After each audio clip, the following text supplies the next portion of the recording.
Bishot Marabotaï, dans les parachutes qui viennent, la paracha de Trouma, là c'est la paracha de Trouma, c'est la paracha des dons. Et après c'est la paracha de Tzavé, c'est quand je vois au Moshe Rabbeinu donne l'ordre au Bnei Israël de m'apporter de l'huile pour allumer la menorah. Et je me suis posé une question. Une paracha, elle s'appelle « Et toi, tu donnes l'ordre pour m'apporter de l'huile ».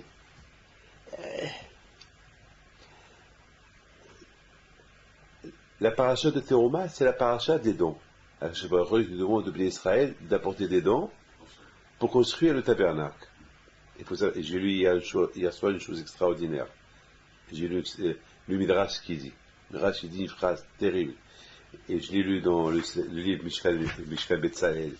La porte, il dit, pourquoi la Torah dit pas, donnez-moi des dons. Pourquoi la Torah dit, vikholi, prenez pour moi. En général, je vous dis pas si je veux que vous me donnez, je vous dis, prenez pour moi des dons. Non, apporte-moi, donne-moi. Non, pas apporte-moi, donne-moi. Parce que ta vili, c'est apporte-moi, tu m'apportes, mais ça ne veut pas dire que c'est à moi. Mais la Torah, elle utilise le mot vikholi. Prenez pour moi. Prenez pour moi, et ça veut dire donnez-moi des dons. Alors le Midrash dit pourquoi le Midrash il pose une question, il dit pas à la Torah titnouli. C'est une belle question. Pourquoi la Torah il dit pas titnouli, donnez-moi. Et il dit ici une phrase vraiment c'est extraordinaire.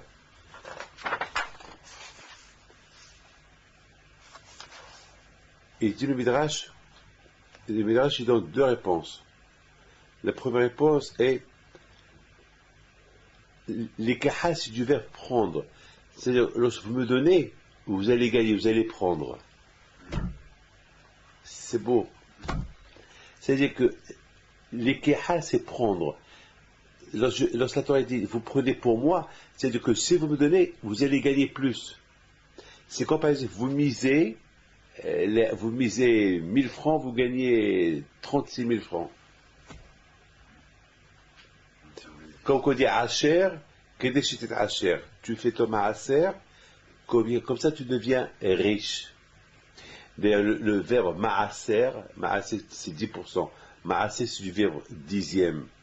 Et même le mot Asara, c'est 10. Et le mot Asara, c'est aussi du verbe Rocher, la richesse. C'est-à-dire que lorsque tu donnes la tzedaka, ne crois pas que tu deviens pauvre, tu deviens riche. Bon, il y a beaucoup de gens qui disent, voilà, avec tout ce que j'ai donné, je suis devenu pauvre, j'ai plus rien. Il y a beaucoup de gens qui disent ça. Mais je vous donne la parole d'honneur. Dans ma vie, combien j'ai vu des gens qui étaient riches et qui sont devenus pauvres, et après ils ont eu la grave maladie, et ils ont guéri. Il se peut qu'ils devaient mourir, et quand je vais offrir la pauvreté, c'est parce que la vie, c'est la richesse. Alors, il y a deux richesses. Il y a la richesse, l'argent. Il y a la richesse, la vie. Alors, quand je vais offrir, il sait que tu veux vivre. Alors, quand il dit, je te prends un peu d'argent, je te ruine, mais tu as ta vie sauve. Parce que, malheureusement, on fait des fautes. Il y a des avérotes qu'on fait. Que ces fautes-là peuvent nous condamner à mourir. Alors, c'est pas de la faute de Dieu que on est condamné à mort, parce que on a fauté. Alors, qu'est-ce qu'il fait quand je vais au trou? Il sait que tu tiens à la vie, alors, et il te prend quelque chose que tu tiens aussi. Quelque chose qui te tient à cœur, l'argent. Voilà. Il te prend l'argent, et tu as la vie sauve. Hachim, il sait ce qu'il fait. Il y a pas, vous savez, la vraie vérité, on la voit après 120 ans. Hier, j'étais en train de voir ici, aujourd'hui, dans le monde, ils dépensent un argent fou. Écoutez bien. Ils dépensent un argent fou en Égypte, des milliards, pour des momies de Toutankhamon. Qui c'est son père, qui c'est son grand-père. Ils veulent faire ils font des recherches. des corps qu'ils ont trouvés il y a... Pourquoi dépenser autant d'argent pour les corps? Tu gagnes quoi? Tu gagnes quoi? Totalement, c'est qui sa femme, c'est qui son père, c'est qui sa mère. Qu'est-ce que tu t'en fous? Qu'est-ce que son père? C'est quoi? Ouais, c'est là. Ils rendent ça, on dirait, quelque chose d'international, intéressant, et c'est tellement important, jusqu'à que tu deviens intéressé. Jusqu'à qu'ils t'ont brouillé la tête, moi-même, ça fait juste que j'ai ça, je suis intéressé. Moi, qui je m'en fous de Pharaon, le roi de Toutankhamon, que je m'en fous de lui, qui était Toutankhamon, qui était Pharaon, que je m'en fous d'eux. Mais qui c'est qui Cléopâtre? Il dit, ce sera les mêmes qui crèvent tous. Qu'est-ce que moi, archéologie, les pyramides, ils cherchent des découvertes.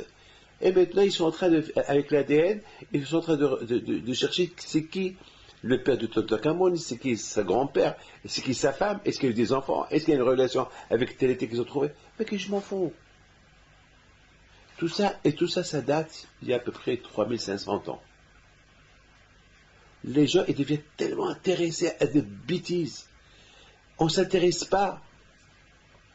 Qui est Hachem? Qui est le Créateur? Qu'est-ce que tu fais dans ce monde-là? Qu'est-ce que tu es venu faire ici? Intéresse-toi un peu. Tu es en train de faire des recherches sur quelqu'un qui est mort il y a 3000 ans, mais fais tes recherches à toi, où tu vas aller, toi. Qui va faire des recherches sur toi un jour? Les mêmes recherches que tu fais sur celui qui est mort il y a 3000 ans, qu'il a disparu, on ne sait même pas, c'est fini. Toi, tu ne penses même pas que, toi, après ta mort, il va commencer à faire des recherches pour tout le temps perdu que tu as perdu. Pour des recherches inutiles. Cherche des choses constructives, des choses utiles. Donc, par exemple, mais pour accuser le bon Dieu, on est là pour l'accuser. Ah, toujours on accuse. Donc la Torah, elle te dit, fais maaser pour que tu deviens riche. La Torah, elle ne veut pas t'appauvrir, elle ne veut pas attendre que tu deviennes pauvre. Non. Si tu as ce que tu as, il faut déjà que tu aies la conscience que ça vient d'Hachem. Tu ne l'as pas fait. Parce que tu n'avais rien avant, et ça, Hachem, il te l'a donné. Donc, soit ça, Hachem, il te l'a donné. Vous voyez, je vous raconte une histoire avant que je continue. Cette semaine, ça fait 1 an et demi, il y a un monsieur, voilà, William, il connaît qui est. Il s'appelle monsieur, je n'ai pas le droit de dire son nom. Il habite ici à Paris. Et ce monsieur-là, ça fait 1 an et demi, le pauvre, qu'il n'arrive pas à payer les banques pour sa maison. Aujourd'hui, sa maison, elle coûte 800 000, 900 000 euros. Le pauvre, à l'époque, il pouvait payer les banques. Maintenant, avec la crise, il ne peut plus payer les banques. Ça fait 1 an et demi qu'il ne paye pas. Et puis la banque, maintenant, il a pris la maison pour la mettre aux enchères. Hypothèque, et la prendre aux enchères, la vendre. Et ça fait 1 an et demi, il se bat avec ses avocats, il se bat pour sauver la maison, pour ne pas qu'on lui vend. Il cherche qui l'achète, mais personne ne veut l'acheter. Et il y a la crise aussi, personne ne veut l'acheter. Et elle coûte 800 000, il doit aller à la banque 400 000, il va lui rester 400 000, le pauvre, maintenant on va aller à la banque, il va la mettre aux enchères à 400 000. Les cas, c'est la banque, elle veut son argent. Et ça fait 1 an et demi, le pauvre, il vient, et chaque fois, les avocats, son avocat, il essaie de retarder, et là, ça fait 1 mois, ils ont dit que ça devait être avant-hier matin. Non, hier matin. Ça devait être les enchères, tout était prêt, et ça y est, le pauvre, il vient chez moi dimanche, il vient déjà le mois dernier, la semaine dernière, et chaque fois que j'ai fait une bracha, et le pauvre, le dimanche, il vient, et il me dit, c'est fini, voilà. Alors, j'ai eu de la peine pour lui, parce que tout son schlambaï, je le connais bien, c'est un monsieur très très bien, il prie à Henri Murger. Et le pauvre, ça, il est connu, tout le monde le connaît, mais William, il connaît son nom. Je ne peux pas dire, après je vous dis qui est, mais maintenant je ne peux pas dire son nom. Il m'a fait témoin de la paix, je lui dis, tu crois dans le miracle? Je lui dis, aujourd'hui c'est Rosh Chodesh Adar. Et le mois d'Adar, Adar ma Bible Simcha. Il y a la joie, il faut avoir la imuna, Akadosh Baruch Hu, c'est la joie. Et je crois en Akadosh Baruch Hu. Il dit, dès je crois en Akadosh Baruch Hu. Je lui dis, si tu crois en Akadosh Baruch Hu et tu crois dans le miracle, il faut que tu pries. C'est Hachem qui décide, c'est lui qui donne, celui qui prend, c'est lui. C'est lui qui t'a donné, et lui peut t'apprendre et peut t'a redonner. Mais dis comment? Je dis, je ne sais pas. Mais entre vous et moi, comment? Comment il va lui donner? Comment? Dites-moi. Pour vous, il n'y a pas. Comment? Il n'y a pas. Parce qu'il a tapé à toutes les portes, il n'a pas réussi. 1 an et demi, il tape toutes les portes. Ses frères, personne, c'est fini. Et ses frères lui ont dit, ça y est, bon, tu as perdu, tu as perdu. Et son chouambaït, bon, sa femme, il a commencé à voir déjà sa femme cette semaine, les gens qui défilent, parce que maintenant il y avait les visites, et ça défile non-stop. Non-stop, parce que les enchères c'était hier. Et ça défile. Pour voir, c'est les gens qui. Et ça vaut la peine de défiler, d'acheter cette maison. Ils voulaient savoir. Et le pauvre, il était là. On tape chez lui jusqu'à 10 h du soir, jusqu'à 11 h du soir, pour visiter la maison. Il n'a pas le droit de refuser. Il n'a pas le droit de refuser. Pendant 4 semaines, il n'a pas le droit de refuser. Tout le monde peut rentrer n'importe qui. Et le pauvre, je lui dis, je crois dans les miracles. Je lui dis,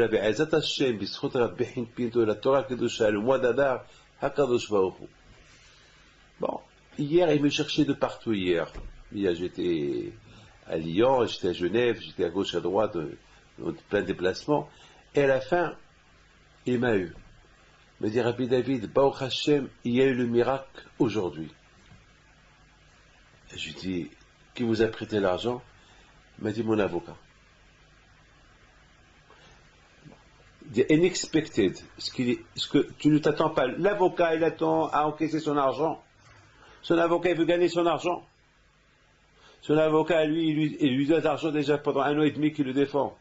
Et son avocat, hier matin, il lui dit, j'arrive pas à dormir avant-hier. Je pensais qu'à toi. Je vais t'aider. Je vais t'avancer les 400 000 euros. Reste chez toi à la maison. Chaque que tu la vends tranquillement. Comment il a appelé William, il lui a raconté. Comment tu comprends ça? De cette histoire-là, tu vois qu'il y a un Kadosh Baruch Hu. De là, tu vois, attends, ton avocat, il t'aide. Ton avocat, il te sauve l'affaire. C'est pas possible. C'est pas possible. C'est ce qu'on dit. Et ça, el harim, mais aïn yabo ezri. Lorsqu'un homme il a un problème, il lève les yeux vers Akadosh Baruch Hu. Jusqu'à qu'il dit, mais aïe, d'où la solution de mon problème à venir. Beaucoup de fois, on voit le problème, il n'a pas de solution. Mais justement, de là où tu penses qu'il n'y a pas de solution, de là-bas, il viendra la Yeshua, la délivrance.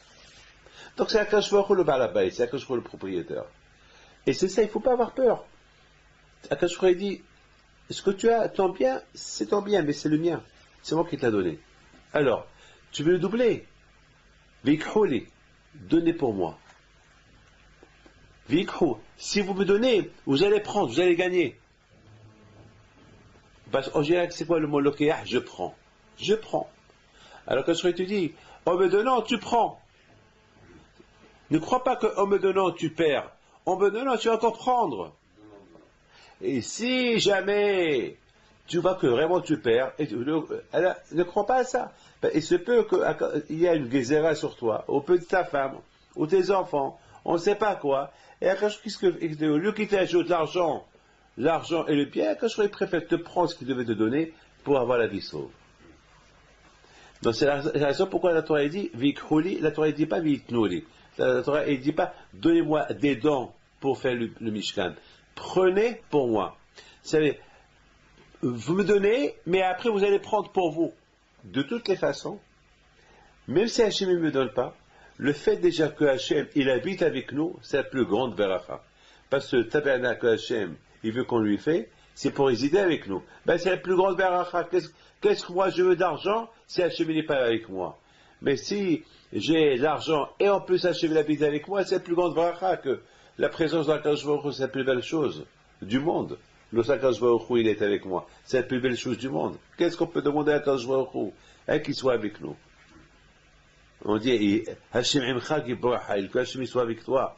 Et si Hachem est avec toi, alors tu vas être fort et tu vas être puissant. Mais quand? Si Hachem est avec toi.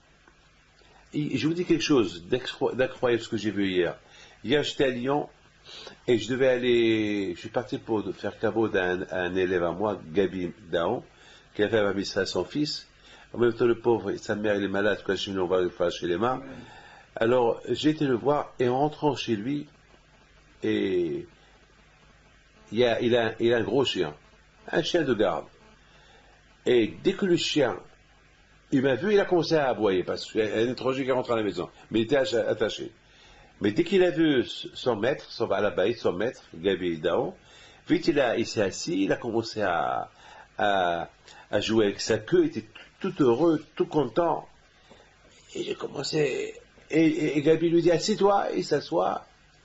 Il y avait le manger par terre, et je commençais à dire, regarde ce chien-là, il est attaché,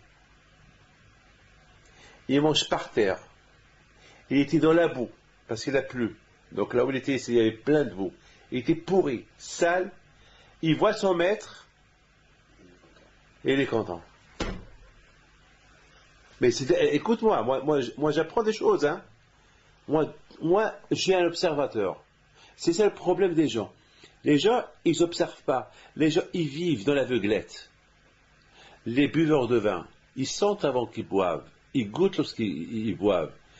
Lorsqu'on mange, on sait ce qu'on mange. Mais est-ce qu'il n'y a pas autre chose que ça? Il n'y a pas autre chose que ça? Il n'y a pas autre chose à penser? Ça, c'est, on vit avec ça. Mais il y a aussi le spirituel, il y a aussi autre chose aussi. Il n'y a pas que ça. C'est ça la différence entre nous et d'autres nations. D'autres nations, ils veulent que manger, boire et mourir. Ils savent que demain ils vont mourir, c'est fini. Nous, non. Nous, autant que juifs, on sait que la mort, c'est pas la fin.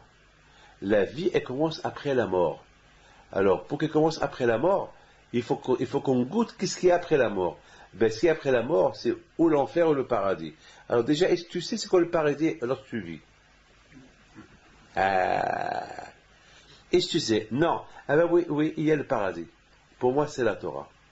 Lorsque je fais mon Shabbat, lorsque j'étudie la Torah, lorsque la cigarette, le Shabbat, il ne me manque pas. Même si je suis un grand fumeur, comme vous deux, vous êtes des fumeurs. Moi, le Shabbat, vous êtes fumeur, vous, oui.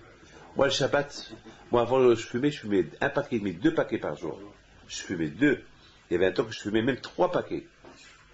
J'étais un fou de la cigarette. Mais le Shabbat, je m'énervais pas. Le Shabbat, j'étais tranquille. Le Shabbat, bémet. Parfois, dans la semaine, j'étais tellement... Aujourd'hui, grâce à Dieu, je ne fume plus. Grâce à Dieu, ça fait 6 ans que je ne fume plus. Ouf, je me sens à l'aise le matin. Je me réveille le matin et tout, je suis bien. Mais je regrette. Aujourd'hui, je fais la guerre à ceux qui fument. Parce que je sais, je dépendais que de la cigarette toute la semaine. Je dépendais que de la cigarette.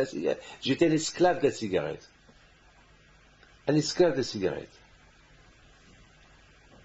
Mais lorsque, même à l'époque, je fumais beaucoup, le Shabbat, jamais je m'énervais le Shabbat. Le contraire, j'attendais le Shabbat pour ne pas fumer. Et ben, j'étais content, je disais, bon, Hachem, et je ne pouvais même pas sentir le doigt de la cigarette. Et beaucoup de fois, je ne fumais pas jusqu'à lundi. Jusqu'à lundi. Parce que je voulais... j'ai dit Shabbat. Et après lundi, je récupérais ce que j'ai pas fumé pendant les 3 jours. Mais Shabbat, c'est Shabbat. Vous comprenez? C'est ça. Dans la vie, il faut que je gagne. Et moi, Shabbat, je sens Gan Eden Shabbat. Lorsque, par exemple, une femme, elle passe à côté de moi, et sans le vouloir, elle veut me toucher, et je l'évite, je me sens mieux qu'elle ne m'a pas touché.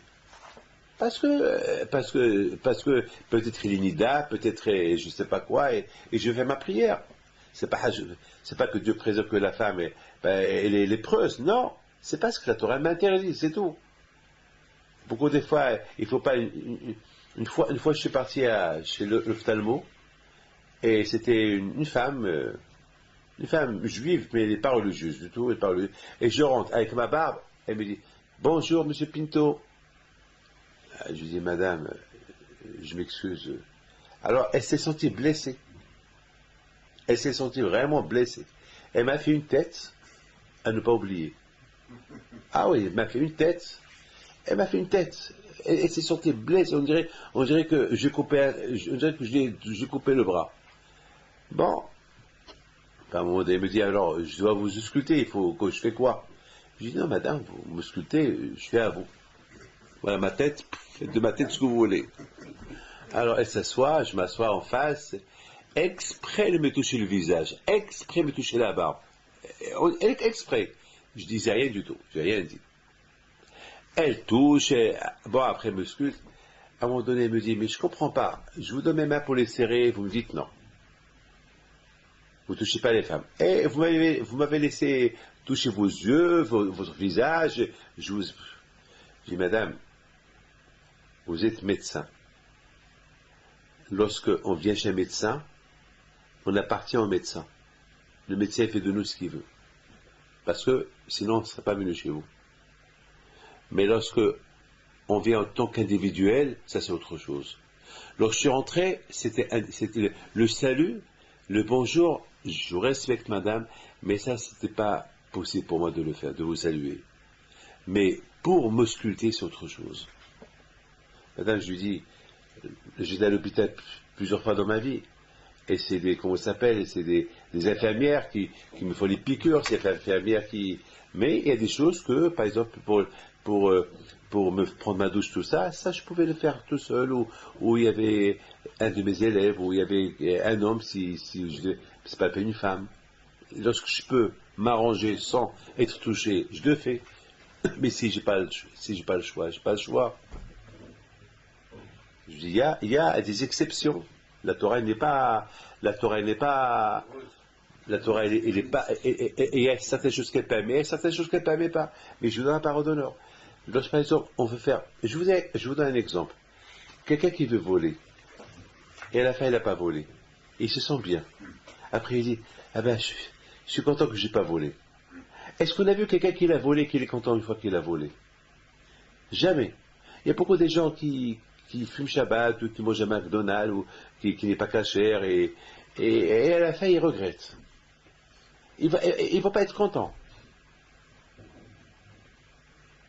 Vous savez, comment ça s'appelle, en Argentine, il y a un McDonald's cachère. Comme à Tel Aviv. En Israël, je crois qu'il y a 1 ou 2 McDonald's cachère, avec l'avion cachère. Une fois, sans le vouloir, je parlais avec quelqu'un, et je disais à quelqu'un, apporte-moi un McDonald's. Ah, tout de suite, il me regarde. Il me dit, ah ben oui, je vous apporte un McDonald's. Il est parti, il m'a apporté un McDonald's. Il me l'a emmené. Il m'a mis au moins, je m'amusais avec lui. Je voulais savoir, je voulais voir, est-ce que il a l'habitude de prendre des McDonald's, manger à du non cachère. Alors, il me l'apporte. Je lui dis, alors, tu me l'apportes? Il m'a dit, Rabbi David, c'est du cachère. Ça veut dire que, grâce à Dieu, à notre époque, il y a tout. Il faut rien que chercher. Il y a le cachère si on veut. Vous savez que même le cochon, il y a l'imitation du cochon. Et que c'est cachère. C'est pas le cochon. Il y a rien dans la Torah. Il y a rien que la Torah a interdit qu'il n'y a pas un substitut. Ça n'existe pas. Ça n'existe pas. Il y a toujours quelque chose. C'est pas le cochon, mais il y a quelque chose qui a le goût du cochon. Mais c'est pas le cochon. Ça n'existe pas. Et tout ce qu'Akadosh Baruch Hu il a créé, Hachem, il ne veut pas te faire du mal, Hachem, il veut simplement que tu apprends à l'obéir, c'est tout. Mais c'est toi le gagnant. Donc quelque part, Gan Eden, on ne sait pas c'est quoi Gan Eden. Mais je vous parle de Gan Eden, je vous parle du paradis. Mais vous allez me dire, mais c'est quoi le paradis? Mais c'est quoi le paradis? Ben, je dis, paradis. Mais c'est quoi? Eh ben, vous savez c'est quoi? Le paradis, c'est lorsqu'on fait les mitzvot dans ce monde-là. Ben, je vous donne la parole d'honneur. Vous savez qu'hier soir, j'ai pas dormi toute la nuit. Toute la nuit, je pensais à un verset de la Torah. Toute la nuit. Toute la nuit. Je dors et je me réveille. D'ailleurs, je suis parti dormir à 2 heures du matin, mais toute la nuit, c'est un passage qui ne m'a pas laissé dormir. Et je l'ai développé. Je me réveille, je continue, je me réveille, je continue. Tu peux pas ça. Et à 6 heures du matin, je dis, bon, maintenant, je commençais vraiment à avoir sommeil. Je dis, dans 1 heure, c'est la prière. C'est pas maintenant que je vais dormir. Je me suis levé, je me sens bien. C'est ça Gan Eden, le paradis, c'est ça. Lorsque tu fais les mitzvot, bémet, tu les fais. Au départ, c'est lourd. Au départ, c'est un fardeau. Mais après, tu vas voir, waouh, c'est super, c'est bon. Et voilà, tu goûtes déjà Gan Eden. Déjà, tu goûtes Gan Eden. Déjà, tu goûtes le paradis. Aïe, si c'est ce que je goûte dans ce monde-là, alors c'est quoi le vrai paradis? Bémet, je vous donne la parole d'honneur. Moi, le Shabbat, pour moi, c'est Gan Eden. C'est Gan Eden Shabbat. C'est Gan Eden. Et pour moi, l'après-Shabbat, c'est l'enfer. je me sens pas à l'aise, je suis pas bien, je suis un peu lourd, je suis pas bien, je suis un peu triste. Ça, 2, 3, 4 heures plus tard, après je m'habitue, c'est le samedi c'est le samedi, c'est l'effet du Shabbat qui reste en nous après le Shabbat. Donc, vous voyez que, c'est ce que la Torah dit, Vikholi. C'est quoi Vikholi? Quand je dit, en faisant quelque chose pour moi, vous allez faire pour vous. Vous croyez que vous êtes en train de faire quelque chose pour moi, mais en fait, vous ne faites rien pour moi, pas tout est à moi, mais vous faites pour vous. Mais il faut que l'homme, il comprenne ça. Il faut que l'homme, il arrive à saisir cette phrase-là, que il ne faut pas croire qu'on fait du bien. Lorsqu'on vient le matin, on se lève, on fait la prière. Qu'est-ce qu'on dit? On fait la prière à Hachem. C'est vrai, tu fais la prière à Hachem. Mais au fait, cette prière que tu fais à Hachem, c'est qui le bénéficiaire de cette prière? C'est toi. Parce que c'est toi le demandeur. C'est-à-dire qu'il demande de l'argent, tu demandes la santé, tu demandes ceci, le mariage, donc c'est toi le bénéficiaire. Donc ne crois pas, il faut pas, c'est important. Il ne faut pas croire qu'on fait un bien à Akadosh Baruch. C'est vrai, on se lève le matin en prière, mais Akadosh Baruch, il veut te faire bénéficier à travers lui. Au départ, tu crois que tu fais pour lui, mais en fait, tu fais pour toi. Cette idée, elle est extraordinaire. Cette idée-là de Vikholi. Parce que les Juifs, ils n'avaient pas besoin de faire le tabernacle. Mais parce que le bon Dieu, il a résidé avec eux. Mais parce que les Juifs, ils ont fait le veau d'or, parce qu'ils ont fait le veau d'or, alors l'auréole d'Hachem, elle est partie, elle a disparu. Donc les Juifs, ils sont restés sans l'auréole d'Hachem, sans la présence d'Hachem avec eux. Alors à quoi ça sert? C'est que je n'est pas avec nous. À quoi ça sert? C'est comme quelqu'un, je te protège de loin. C'est comme si par exemple, on est protégé par une télésurveillance. C'est quoi? On est surveillé avec une télésurveillance. On préfère être surveillé par des gardes-corps, oui ou pas? Pas avec une télésurveillance. Un garde-corps. Télésurveillance. Il y a des voleurs, il y a des conséquences. Jusqu'à que la police elle vient, ça peut être la fin. Hein? C'est bien ça. Quand je dis je suis avec vous, non, on veut que tu sois avec nous, pas de loin. Je suis avec nous non, pas de loin, je veux que tu sois avec nous. Et lorsque les Israël, alors attention. Lorsque les Israël, ils ont fait avant qu'ils ont fait le veau d'or, avant que les Israël ils ont fait le veau d'or, c'était super, c'était bien, c'était super, c'était bien. Hachem était avec eux, ils ont fait le veau d'or quand je me il est parti. Alors après ils ont commencé à fêter Shabbat, quand je leur ai dit bon, je vous protège de là-haut. Non, on veut que tu sois avec nous. On ne veut pas de télésurveillance, on veut que tu sois avec nous. Alors, vous voulez que je sois avec vous? Alors faites-moi un Mishkan. Ah maintenant, mais avec votre argent. Ah maintenant, quand je serais dit, attendez, ne croyez pas que vous me donnez. Hein? Vous êtes en train de vous donner. Parce que ma présence avec vous, vous êtes des bénéficiaires, vous avez gagné beaucoup, hein? C'est pour ça que la Torah elle dit Vikholi, et la Torah elle dit pas Vitnouli. C'est pour ça que la Torah elle dit prenez pour moi, et elle dit pas la Torah donnez-moi. Parce que donnez-moi, ça veut dire vous me donnez. Non, c'est comme par exemple le banquier. Il vous dit donnez-moi votre argent, je vais les placer. Qui en profite? Moi, le banquier, ou vous le propriétaire? Les deux. Mais qui profite le plus? Qui est le propriétaire? Parce que de toutes les façons, le banquier, tu n'es pas son seul client. Et il gagne de toute façon. De tous les côtés, il gagne. En plus, il peut te faire une bêtise. Il te fait perdre tout ton argent en plus. Alors quand je vois non. Quand je vois c'est lui le banquier. Quand je vois يشتبح شي مولا كاش باخو يشتبح شي مولا كاش باخو te dit placez, voilà, je vous donne de l'argent et placez-les chez moi. Est-ce que tu trouves ça chez un banquier? Est-ce que le banquier va te dire je te donne l'argent, tu le places chez moi? Hein? Et quand je te dis voilà, je te donne l'argent et place-les chez moi. Ça, tu gagnes les deux côtés. Tu gagnes l'argent qui vient du banquier et tu gagnes quoi? Les intérêts. C'est ça, Vikhouli. Ah, c'est beau ça. Ça, c'est la première chose. Le Midrash, il donne une autre version extraordinaire. C'est quoi Vikhouli? Regarde. אומר המדרש שכל אחד מישראל צריך לקחת את הנדבה של חבר ולתת אותה לנדבת המשכן ויצא שאף אחד לא נתן את הנדבה שלו אלא של חבר. Alors, le Midrash est d'une autre version, mais celle-là elle est un peu dure à comprendre. Il dit que lorsqu'ils ont construit le Beth Amikdash, aucun n'a porté lui-même son argent au Beth Amikdash. C'est-à-dire, moi, je vais chez vous, monsieur Hazan, et je vous dis, tiens, prenez mon argent pour le Beth Amikdash.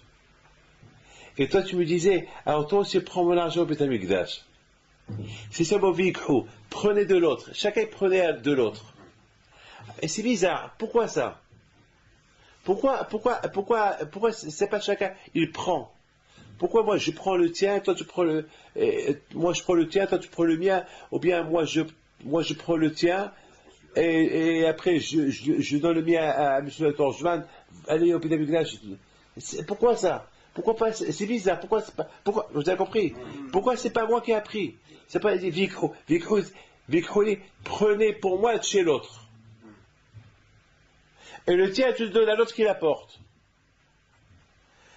C'est bizarre, oui. Alors, ça veut dire quoi? C'est qu'aucun n'a apporté le sien. Chacun a apporté celui de son copain.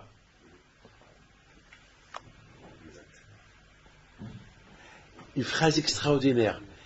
Il dit de Mishkan Betzalel, il dit lorsqu'il était à la yeshiva de Kfar Hasidim, chez le tzaddik Biliyahu Lopian, alav shalom. D'ailleurs, très maintenant on a vu ça. Le Rosh Yeshiva, il a fait une loi à la Yeshiva que chacun, lorsque par exemple je viens pour remplir le kili, l'ustensile pour me laver les mains, je le remplis, je donne à quelqu'un, s'il te plaît. Je fais cadeau à quelqu'un. Alors une fois, il a demandé la question, pourquoi vous faites ça? Il a dit, à la yeshiva, les gens, ils sont pauvres. C'est dur de faire du bien l'un avec l'autre. Alors, ouais, on s'habitue à faire du bien. On remplit le verre et on invite quelqu'un à se laver les mains. Ça s'appelle Hesed. Alors, c'est du coup, quand je vois qu'il a voulu apprendre aux Juifs du fait du Hesed l'un avec l'autre.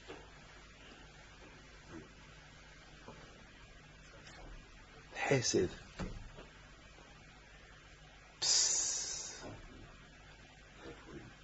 Et lorsqu'on fait du Hesed, quel Hesed? Je prends ton don au Beth Amikdash et moi je donne mon don à un autre. C'est quoi le Hesed?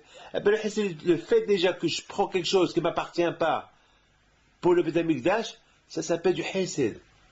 Et après, qu'est-ce qui va se passer? Après, on va s'habituer à faire du vrai Hesed. S'éduquer, c'est une belle, comment ça s'appelle, c'est une très belle idée comment apprendre à faire du Hesed. C'est-à-dire comment je fais le Hesed. Je suis misérable, hein. C'est dur pour moi de faire du Hesed. Mais en prenant de chez toi 1 million, pour qui ce million-là? Bah pour le Beth Amikdash. Waouh.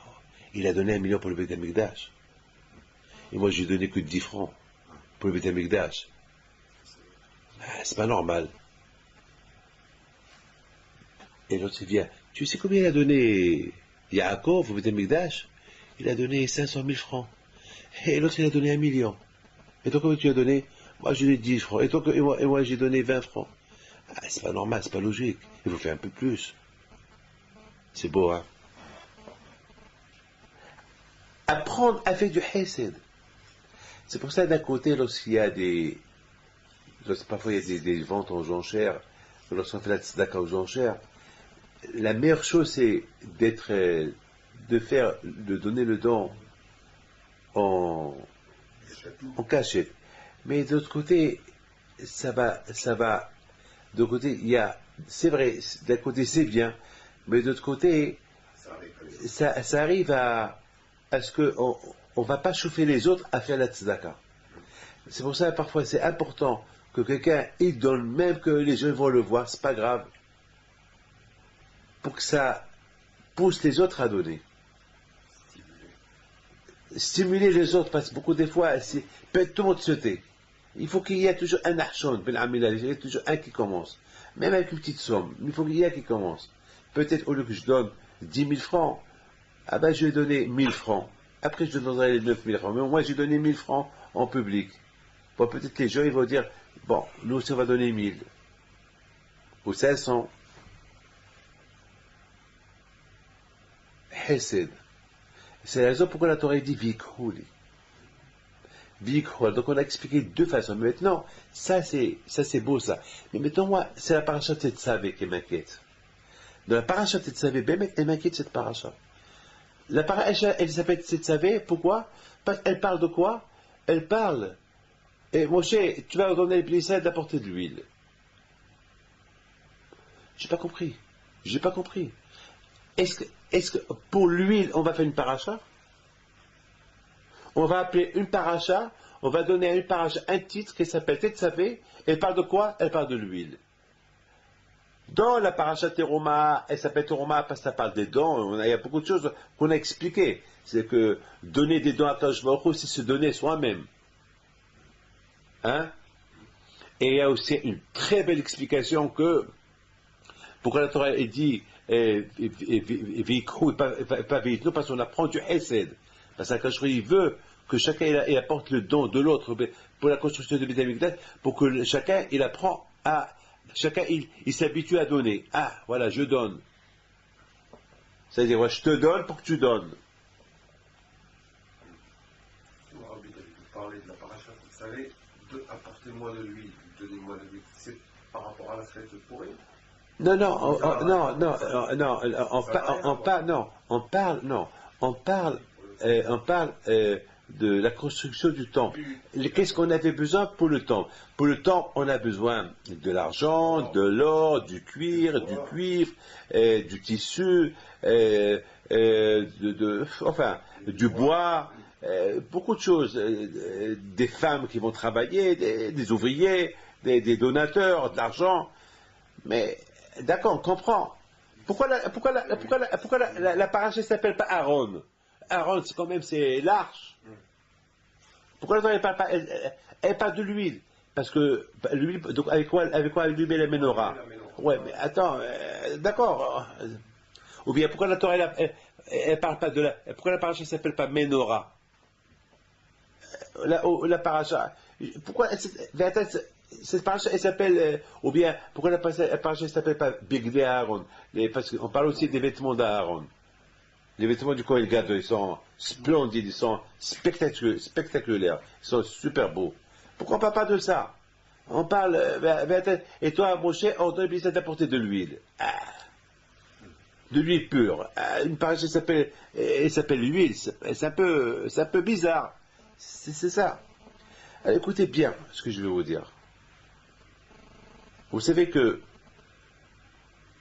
donc on a compris maintenant que la Torah, comme dit le Zohar, la Torah c'est des conseils. La Torah c'est des conseils. Il y a deux éléments dans la vie de chacun de nous. Il y a la vie matérielle. Et on a besoin du matériel. S'il n'y a pas le matériel, on ne peut pas vivre, c'est normal. Il faut travailler, oui. On a besoin. Le matériel, on a besoin. D'ailleurs, du matin au soir, je prie pour les gens, pour le matériel, pour qu'ils ont d'argent, pour qu'ils soient riches. On a besoin. Il y a quelqu'un, il y a 2 semaines, il voulait arrêter de travailler, parce qu'il est riche. J'ai dit, alors travaille pour moi. Mais c'est ce que je lui ai dit. Il dit, comment ça? Eh bien, ce que tu gagnes, tu me le donnes. Travaille pour moi. Et il a aimé l'idée. Maintenant, je lui dis, lorsque je te dis, je travaille pour moi, au fait, tu travailles pour toi.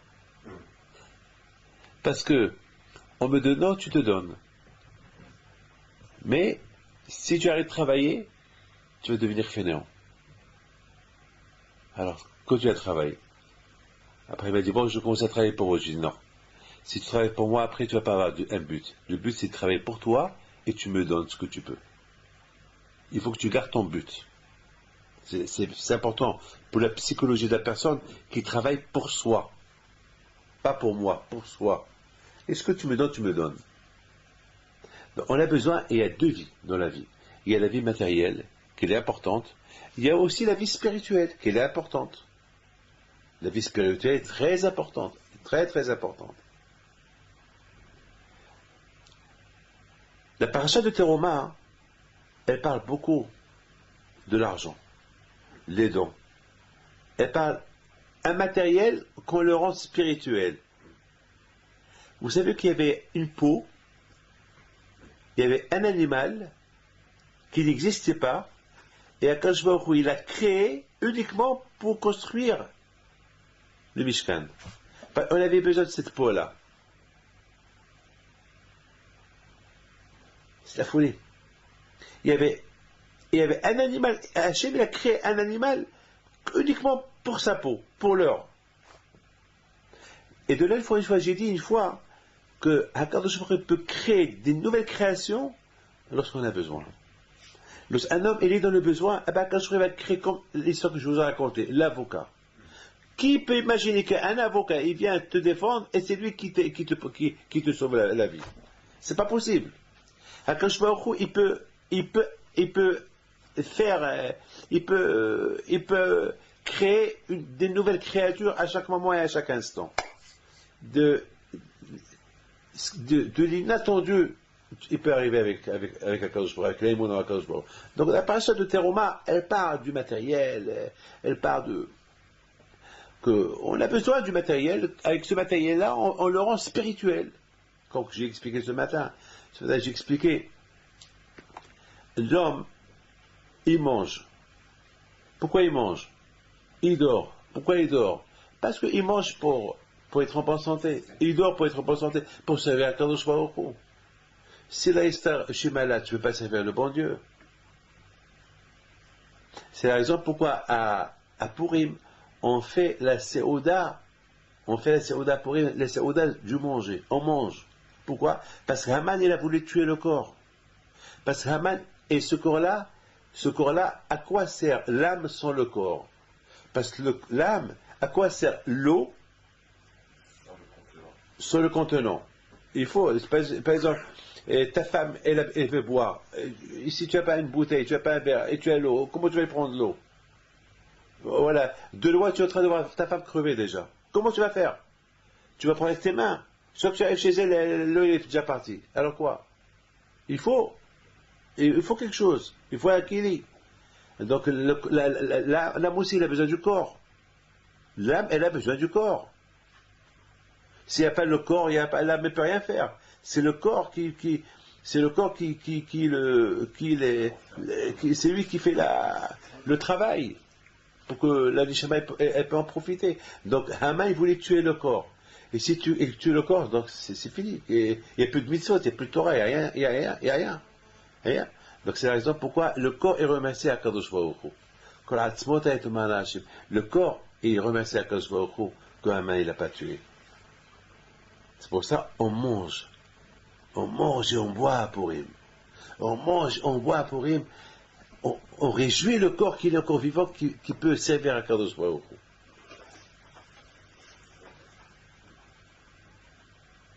Donc, la paracha de Teruma, elle parle du matériel qu'on le rend. Vous vous rendez compte? On parle beaucoup d'or dans le Beit HaMikdash. Comment ça s'appelle? Les clous en or, les anneaux en or, le Aaron Mishkan en or, le Aaron, l'arche de l'alliance en or. Il y a beaucoup d'or, il y a beaucoup d'or, hein. De l'argent, de l'or, du beau travail, une bête inventée, créer une nouvelle création. C'est beau, hein, tout ça, c'est super, hein. C'est de la folie, tout ça. Mais c'est la folie, tout ça. Mais quand je te dis, à cause de ça, il y a aussi autre chose. Shemen, c'est l'huile. Shemen, c'est les lettres Neshama. Ha-Shemen, He, Shin, Mem, Nun, c'est Neshama. La même lettre de l'huile, Ha-Shemen, c'est parce que l'huile, il flotte. Eh bien, la Neshama aussi, elle flotte. Elle monte, elle descend. La Neshama, elle flotte. Tu dors, elle monte. Tu te réveilles, elle descend. Elle flotte. Elle est toujours à la hauteur, la Neshama. Donc c'est pour ça que la Torah, elle donne deux parachutes très importantes, elle leur donne un titre. Le matériel et le spirituel. Le spirituel qu'il a besoin du matériel, le matériel qu'il a besoin du spirituel. Le corps qu'il a besoin de la Neshama, et la Neshama qu'il a besoin du corps. C'est pour ça qu'on a deux parachutes qui sont liés. Tout d'abord, avant qu'il y ait la Neshama, il y a le corps. Après, c'est pour ça qu'on commence par la teroma, on commence par le matériel, qu'on rend spirituel, et après on part du super spirituel qui est la Neshama. ויקחו אליך שמן זית זך. ויקחו אליך. ויקחו אליך. La folie. La folie. Et on va prendre pour toi. Dans la teroma, ça parle vikhouli. Et ici, il dit vikho elecha. Pour les dents vikhouli. En me donnant, ils sont en train de gagner. En me donnant, ils sont en train de gagner. Mais pour qu'ils gagnent, il faut qu'ils s'attachent à toi. Vikho elecha. Il faut déjà que les Juifs, pour qu'ils apprennent à me connaître, il faut déjà qu'ils s'attachent à un tzaddik. Il faut qu'ils s'attachent à toi, Moshe. S'ils s'attachent à toi, ils vont me connaître. Mais s'ils s'attachent pas à toi, jamais me connaîtront. Entre vous et moi, comment nous, on a connu Dieu? À travers les tzadikim, à travers nos parents. À travers nos parents, on a connu les tzadikim. C'est par exemple, mon père ne me parle pas des tzadikim. Mon père ne me parle pas de Dieu. De qui je vais connaître c'est qui Dieu? De personne. De personne. De personne. Mais bon, Hachem, mon père m'a appris, et j'ai vu comment il sert à Kadosh Baruch Hu, alors de lui j'ai appris. Hachem dit à Moshe Rabbeinu, pour qu'eux ils arrivent à donner pour moi et être liés avec moi, il faut déjà qu'ils soient liés avec toi. À travers toi, ils vont passer à moi. Mais si toi, tu n'es pas là pour les enseigner, ils ne me connaîtront jamais. C'est pour ça qu'on dit au Mora Rabar qui Mora Shamaim, à craindre ton maître comme si tu crains le bon Dieu. Parce que comment tu vas craindre le bon Dieu si tu ne crains pas ton maître? S'il n'y a pas ton maître, si tu apprends, si ce n'est pas lui qui t'apprend, de qui tu vas apprendre? De qui? De qui? C'est extraordinaire, vous savez.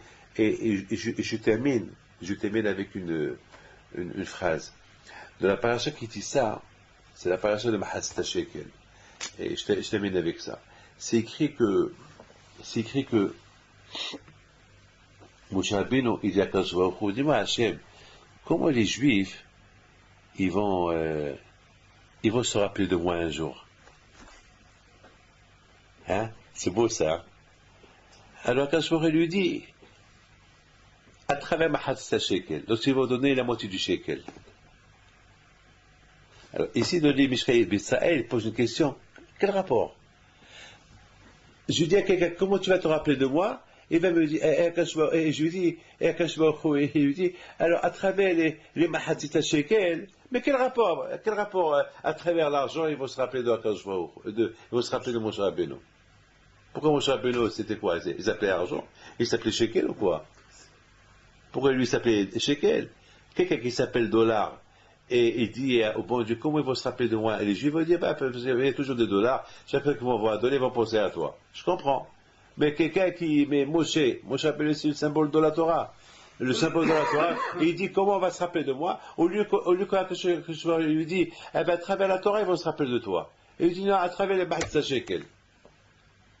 Hein? À travers le Mahatzit Shekel qu'ils vont donner, ils vont se rappeler de toi. C'est quoi ça? C'est quoi ça? Alors moi j'ai donné une belle réponse. J'ai donné une belle réponse. Hachamim disent que Moshe Rabbeinu alav shalom, c'était dur pour lui, parce que bon Dieu lui a dit, dis aux Juifs de me donner la moitié du shekel. Il n'a pas compris. Je crois que quand il lui a montré une pièce de shekel dans le ciel, il a dit voilà, comme c'est là, mais mets la moitié de celle-là.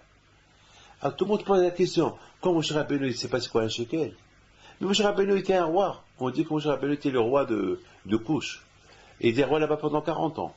Et il a même fait des pièces où il y avait là-bas sa photo. Quoi, il sait pas c'est quoi, il sait pas c'est quoi un shekel. Jusqu'à quelque chose lui montre. Moi, j'ai donné une réponse sur ça. J'ai commencé à appeler Abba Shalom. Il est devenu tellement spirituel, je crois qu'il savait même pas c'est quoi la notion du shekel. Et, hein, il était tellement, il devenu tellement spirituel que dans sa tête, il n'y a que Hachem. Qu'il ne pouvait même pas imaginer c'est quoi un shekel. C'est quoi l'argent. Il ne savait pas c'est quoi l'argent. Parce que pour lui, tout est à cachot. C'est quoi l'argent? Non, c'est comme ça là. Il y a votre pied, voilà, c'est comme ça. C'est comme ça. C'est dur, hein. On raconte sur Behamid Sans. Une fois, il lui a apporté une liasse d'argent et il était en train d'étudier. Il voulait allumer un peu une autre bougie pour étudier. Il prend les billets d'argent, il les brûle pour allumer. Jusqu'à que ses enfants disent Papa, tu es en train de brûler. Ah bon, c'est quoi ça? Ben c'est de l'argent. Ah, je ne savais pas, je croyais que c'était des papiers. Il ne savait pas. C'est pas Hashem Shalom qui a brûlé l'argent exprès. Il ne savait pas. Pour vous dire, il ne savait même pas. Il connaissait même pas c'est quoi la couleur de l'argent.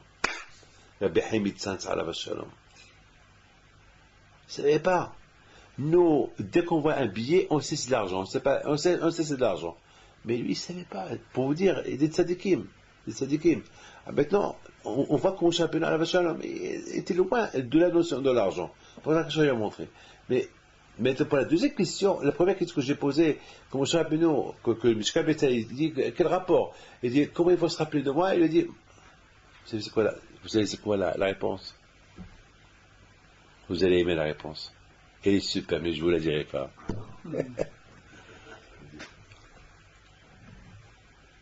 Quand je vous dis Moshe Rabbeinu,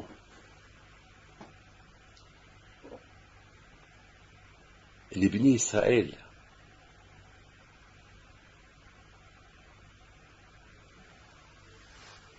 et toi, vous êtes soudés. On dit Moshe Shakol Keneged Bnei Israël. Moshe Rabbeinu est l'équivalent des Bnei Israël. Tu prends une balance, tu mets les Juifs d'un côté, et tu mets Moshe Rabbeinu de l'autre côté, c'était l'équivalent. L'équivalent de Bnei Israël. Moshe Shakul Keneged Kol Bnei Israël. Pourquoi? Parce que c'est lui qui leur a enseigné la Torah. Et c'était lui le shaliach à eux. C'était lui le messager à eux. Donc Moshe, c'était l'équivalent de tout le peuple d'Israël.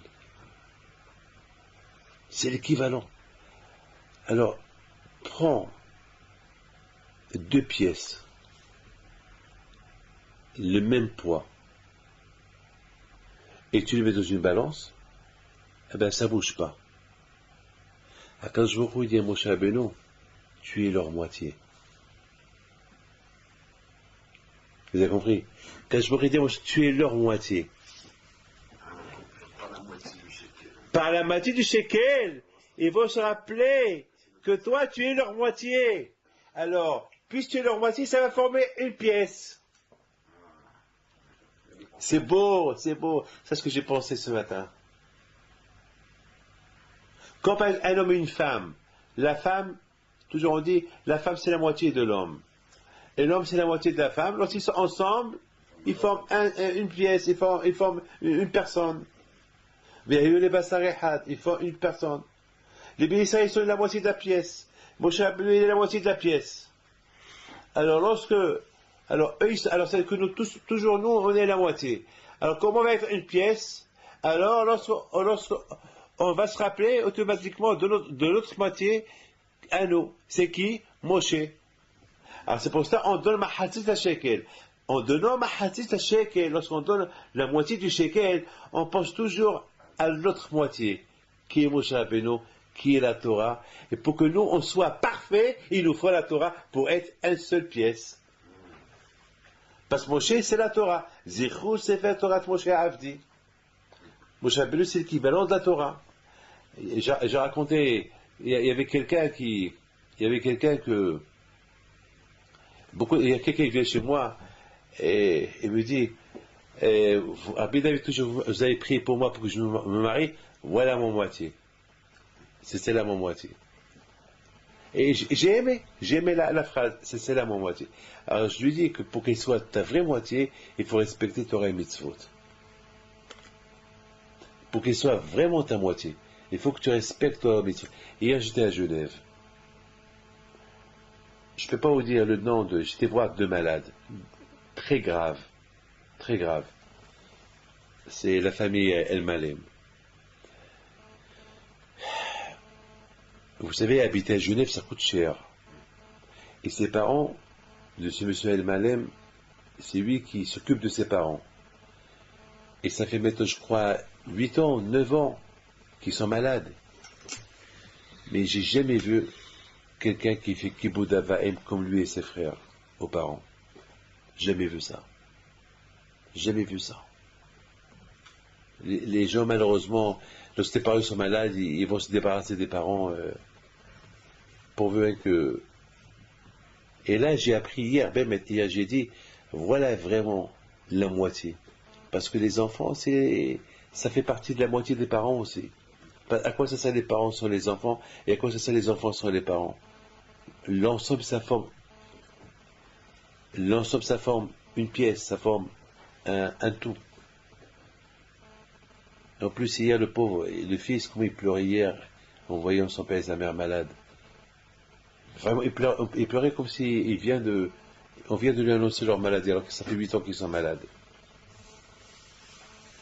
C'est beau ça. Ça m'a donné beaucoup. J'ai dit, c'est comme ça que nous, on doit être avec la Torah Kedusha. Donc, on a compris maintenant le lien de Teruma et de Tetzavé. On a compris un peu le lien. Parce que la perfection de l'homme, elle vient lorsque il est entier avec Akadosh Baruch Hu. Il est entier avec la Torah. Mais c'est pas... Et la Torah, elle nous donne des conseils. Comment faire du bien. Comment s'éduquer à faire du bien. Comment lorsqu'on fait du bien, on est gagnant, on n'est pas perdant. Je vous donne la parole d'honneur. Lorsque la semaine dernière, il y a une femme qui vient chez moi, elle veut marier sa fille. Elle a marié son premier fils, et après, c'est quelqu'un qui l'a aidé. Et après, elle devait marier sa deuxième fille, et quelqu'un lui a promis qu'il devait l'aider, mais après, il lui a dit, il s'est désisté. Le mariage, c'est la semaine prochaine. Et elle ne savait pas, la peau était perdue. Elle est venue me voir. Je voyais l'honnêteté sur son visage. Je voyais que vraiment, c'est une femme que, si la pauvre, elle est perdue, sa fille, elle est âgée, elle est perdue. Je dis, mercredi soir, tu viens me voir, après la conférence, je vais t'aider. On lui a fait ici un appel à le Shabbat. On a ramassé un peu d'argent. J'ai aussi parlé avec quelques personnes. J'ai ramassé à peu près 6 000 euros. Mais et ça, lorsque je l'ai annoncé, mercredi soir, j'ai appelé Franck V60, j'ai dit, voilà, Franck, tu lui donnes 5 000 euros, mais il faut voir le sourire qu'elle a fait. C'est un sourire qui vaut des milliards. C'est un sourire qui vaut des milliards. Elle s'attendait peut-être que j'allais lui donner 100 euros, 200 euros, 300 euros, et voir que je lui donne 5 000 euros. Elle ne s'attendait pas à ça. Elle ne s'attendait pas à ça. Alors j'ai dit après à William, Marciano, je lui ai dit, ça valait la peine que je lui donne 10 fois plus avec pour voir ce sourire-là. Un sourire qui te fait plaisir. Quel sourire. Et ça m'a rappelé un juif qui m'a donné une fois, il m'a dit, Rabbi David, fais-moi une bracha que je fais une affaire, et dès que je fais l'affaire, je te donne un beau chèque, et j'ai envie de voir le sourire que tu vas me faire dans ce chèque-là. Effectivement, il a fait l'affaire, et j'étais au Canada, Bémet, il a pris l'avion de New York au Canada, et à l'aéroport, il écrit le chèque, il me le donne, il me dit, regarde-le. Et j'ai ouvert le chèque, et je l'ai vu, mais j'ai pas souri. Il y avait une très grosse somme d'argent, mais j'ai pas souri. Alors, il m'a dit, non, quoi, j'ai fait une faute ou quoi? Il regarde, il m'a dit, mais, il me fait comme ça. Je dis, c'est vrai, tu m'excuses, mais, je suis comme toi. Je suis très content, mais dans mon cœur. voilà, je lui dis, alors après j'ai compris que je l'ai vexé, ah, je lui ai fait un sourire. J'ai fait un sourire. Mais au fait, de ma tête, j'ai dit, ce qu'il m'a donné, lui il a eu 40 fois plus. Moi il m'a donné, pour la Torah, ce qu'il m'a donné, lui il a eu 40 fois plus. Lui il devait sourire plus que moi. Alors il me regarde, il me dit, j'ajoute. Je dis, c'est trop ce que vous m'avez donné. Ah, mais c'est bon alors, je dis, c'est beaucoup. Je dis, si je souris pas, c'est parce que je veux pas montrer au. Je veux pas. Je préfère garder la bracha, j'ai envie de te faire une bonne bracha dans mon cœur, mais je veux pas montrer que je suis content de l'argent. Je suis content pour la mission que tu as fait, mais je veux pas donner à l'argent, je veux rester toujours froid avec l'argent. Je sais pas si vous comprenez. Je vais rester froid avec l'argent. Je suis content de mon cœur pour la somme que vous m'avez donnée, mais je veux pas donner le kavod à l'argent. Je vais rester froid. Je veux pas que le Satan il croit que je suis super content, mais dans mon cœur je suis très content. Ce que j'ai dans le cœur, le Satan ne le sait pas, Hachem le sait. Elle m'a dit merci beaucoup. Mais là je suis content. Je me dis mais alors tant qu'il est content, mon cœur il est en train de chanter maintenant. C'est ça la Torah. Et grâce à Dieu, ce monsieur-là, il a bien réussi dans sa vie. Mais malheureusement, aujourd'hui, il traverse une période très dure, en ce moment que je vous parle. Très dure. Et pourtant, c'est un grand Baal Hesed. Bon, Ve'est Hashem que Akadosh Baruch Hu, il l'aide, Ve'est Hashem à surmonter, et que Hashem vous aide à vous aussi à surmonter, et Vissot à Behim de soi.